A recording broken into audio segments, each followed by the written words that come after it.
Pumunta si Samson sa Gaza. Ikalabing-anim na kabanata. Isang araw, pumunta si Samson sa Gaza, na isang lungsod ng Filisteo. May nakilala siya roon na isang babaeng bayaran, at sumiping siya sa babaeng iyon.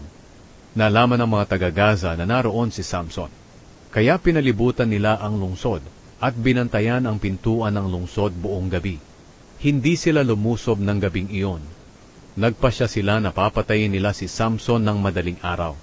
Pero sumiping si Samson sa babae hanggang hating gabi lang. Bumangon siya at pumunta sa may pintuan ng lungsod. Hinawakan niya ang pintuan at binunot, at natanggal ito pati ang mga kandado at haligi nito. Pagkatapos, pinasan niya ito at dinala sa tuktok ng bundok na nakaharap sa Hebron. Si Samson at si Delilah. Isang araw nagkagusto si Samson sa isang dalaga na nakatira sa lambak ng Sorek. Ang pangalan niya ay Delilah. Pinuntahan ng 5 pinuno ng mga Filisteo si Delilah at sinabi, "Kumbinsihin mo siya na ipagtapat sa iyo ang sikreto ng lakas niya at kung paano siya matatalo, para maigapos at mabihag namin siya. Kung magagawa mo ito, ang bawat isa sa amin ay magbibigay sa iyo ng 1,000 at 100 pilak." Kaya tinanong ni Delilah si Samson. Sinabi niya, "Ipagtapat mo sa akin ang sikreto ng lakas mo. Kung may gagapos o huhuli sa iyo, paano niya ito gagawin?"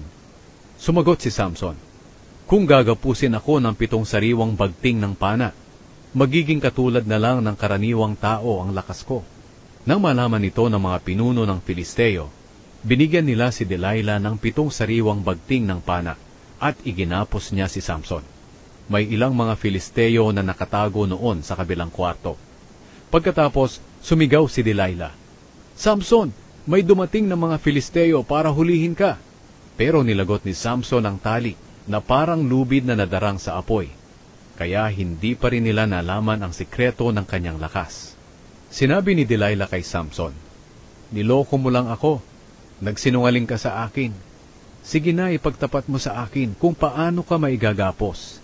Sinabi ni Samson, "Kapag naigapos ako ng bagong lubid na hindi pa nagagamit, magiging katulad na lang ng karaniwang tao ang lakas ko."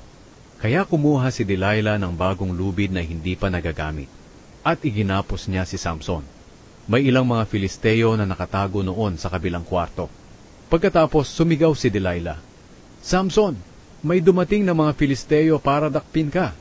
Pero nilagot ni Samson ang tali sa kanyang braso na parang sinulid lang. Kaya sinabing muli ni Delilah kay Samson, "Hanggang ngayon, niloloko mo pa rin ako at nagsisinungaling ka. Sige na, ipagtapat mo na kung paano ka may gagapos." Sinabi ni Samson, "Kung itatali mo ng 7 tirintas ang buhok ko sa teral at ipinulupot sa isang tulos, magiging katulad na lang ng karaniwang tao ang lakas ko." Kaya nang nakatulog si Samson, itinali ni Delilah ng 7 tirintas ang buhok ni Samson sa teral, at sumigaw agad, "Samson, may dumating na mga Filisteo para dakpin ka." Nagising si Samson, at mabilis niyang tinanggal ang buhok niya sa teral. Kaya sinabi ni Delilah sa kanya, "Sabi mo mahal mo ako, pero hindi mo ako pinagkakatiwalaan. 3 beses mo na akong niloko. Hindi mo talaga ipinagtapat sa akin kung saan nanggagaling ang lakas mo." Araw-araw niyang tinatanong si Samson hanggang sa bandang huli ay nakulitan din ito. Kaya ipinagtapat na lang ni Samson sa kanya ang totoo. Sinabi ni Samson, "Hindi pa nagugupitan ang buhok ko kahit 1 beses lang. Sapagkat mula pa sa kapanganakan ko, itinalaga na ako sa Diyos bilang isang Nazareo. Kaya kung magugupitan ang buhok ko, magiging katulad na lang ng karaniwang tao ang lakas ko." Naramdaman ni Delilah na nagsasabi si Samson ng totoo.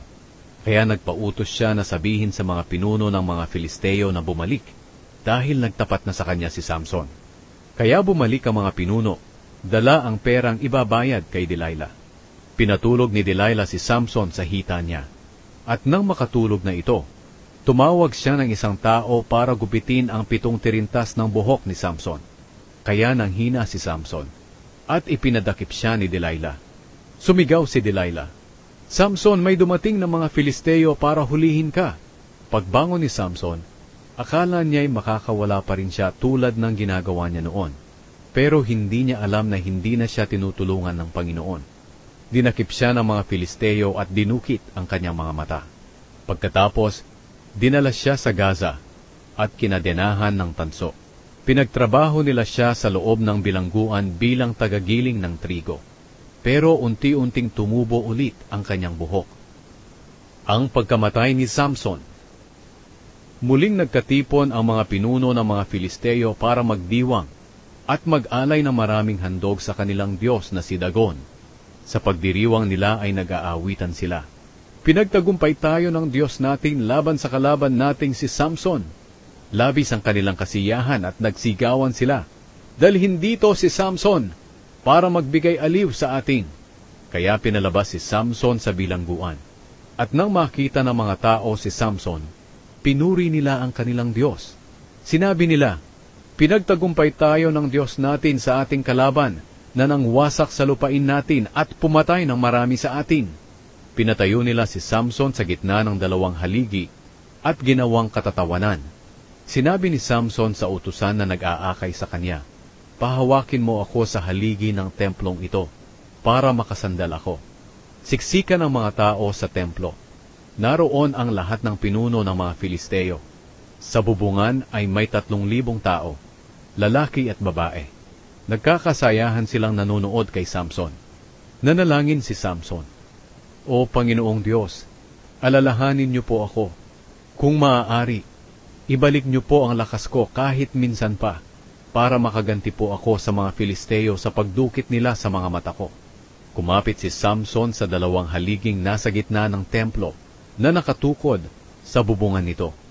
Ang kanan niyang kamay ay nasa isang haligi at ang kaliwa naman ay nasa kabilang haligi. Pagkatapos, sumigaw siya, mamamatay akong kasama ng mga Filisteo. At itinulak niya ang dalawang haligi ng buong lakas at gumuho ang templo at nabagsakan ang mga pinuno at ang lahat ng tao roon.